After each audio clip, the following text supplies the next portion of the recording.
Hello everyone, मैं हूं अनिल और आज हम बात करेंगे बाइबल में लिखा गया बातें कितने विश्वास योग्य और सच्चे हैं। चलिए जानते हैं।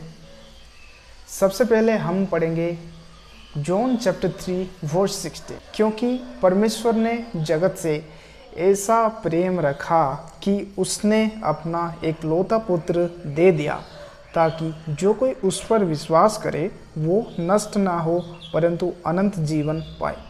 इस वर्ष में हमने पढ़ा कि गॉड यानी परमेश्वर ने सबसे प्रेम किया और उन सबसे अनंत जीवन देने की वादा कर रहे हैं जो उनके पुत्र यीशु मसीह की बलिदान पर विश्वास करते हैं।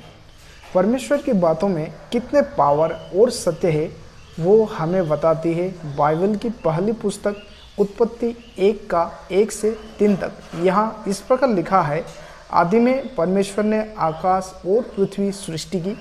पृथ्वी बेडोल और सुनसान पड़ी थी और गहरे जल के ऊपर अंधियारा था तथा परमेश्वर का आत्मा जल के ऊपर मंडराता था। जब परमेश्वर ने कहा उजियाला हो तो उजियाला हो गया। यहाँ हम साफ साफ देख सकते हैं कि परमेश्वर ने सिर्फ कहा उजियाला हो तो उजियाला हो गया। इसी तरह परमेश्वर ने केवल अपने कहने ही के द्वारा जल 2 भाग में बंट गया। फिर समुद्र, सूखी भूमि, हरी घास, पेड़ और पौधे, सूरज, चांद और तारागण, जल के अंदर जाति जाति की जीव, आकाश में उड़ने वाले पक्षी, घरेलू पशुओं, वन पशुओं और रेंगने वाले जंतुओं को भी बनाया। यह सब परमेश्वर के कहने के द्वारा हो जाने का अर्थ परमेश्वर के बात यानी वचन कितना शक्तिशाली है। फिर हम देख सकते हैं उत्पत्ति 6 और 7 चैप्टर में नूह के समय की घटना। परमेश्वर ने नूह से कहते हैं, सब प्राणियों के अंत करने का प्रश्न मेरे सामने आ गया है, क्योंकि उनके कारण पृथ्वी उपद्रव से भर गई है, इसलिए मैं उनको पृथ्वी समेत नष्ट कर डालूंगा। परंतु तुम गोफेर की लकड़ी से एक जहाज बनाना और अपने परिवार समेत जहाज में प्रवेश करके इस जल प्रलय से जीवित रहोगे, क्योंकि मैंने इस समय के लोगों में तुम्हें धर्मी पाया। जैसा नूह अपने परिवार समेत और कुछ प्राणियों जहाज में प्रवेश किए, तब परमेश्वर ने पृथ्वी पर जल प्रलय लाया और सबको नष्ट कर दिया।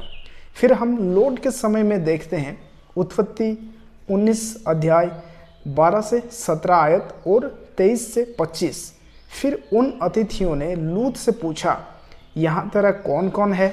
दामाद, बेटे, बेटियां और नगर में तेरा जो कोई हो उन सबों को लेकर इस स्थान से निकल जा, क्योंकि हम यह स्थान नष्ट करने पर हैं, इसलिए कि इसकी चिल्लाहट यहोवा के सम्मुख बढ़ गई है और यहोवा ने हमें इसका सत्यानाश करने के लिए भेजा है। तब लूत ने निकलकर अपने दामादों को, जिनके साथ उसकी बेटियां की सगाई हो गई थी, समझा के कहा, उठो, इस स्थान से निकल चलो, क्योंकि यहोवा इस नगर को नष्ट करने पर है। पर वो अपने दामादों की दृष्टि में ठट्ठा करने वाला जान पड़ा। जब वो फटने लगी तब दूतों ने लूत से जल्दी करने को कहा और बोले, उठो, अपनी पत्नी और दोनों बेटियों को जो यहाँ हैं ले जा, नहीं तो तू भी इस नगर के अधर्म में भस्म हो जाएगा। पर वो विलंब करता रहा। इस पर उन पुरुषों ने उसका और उसकी पत्नी और दोनों बेटियों के हाथ पकड़े, क्योंकि यहोवा की दया उस पर थी, और उनको निकाल कर नगर के बाहर कर दिया। और ऐसा हुआ कि जब उन्होंने उनको बाहर निकाला तब कहा, अपना प्राण लेकर भाग जा, पीछे की ओर ना तकना और तराई भर में ना ठहरना, उस पहाड़ पर भाग जाना, नहीं तो तू भी भस्म हो जाएगा। लूत के शोर के निकट पहुंचते ही सूर्य पृथ्वी पर उदय हुआ।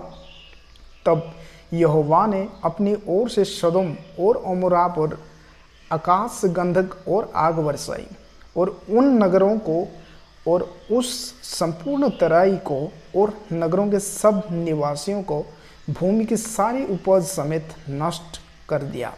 हम इन दो घटनाएं में देखा कि परमेश्वर ने जैसा कहा था ठीक वैसा ही हुआ।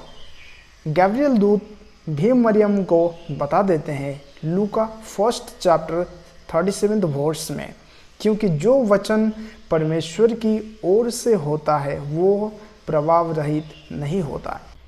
अगर हम English translation king James version में पढ़े तो इस प्रकार लिखा है, for with God nothing shall be impossible, यानी क्योंकि परमेश्वर के लिए कुछ भी असंभव नहीं होगा।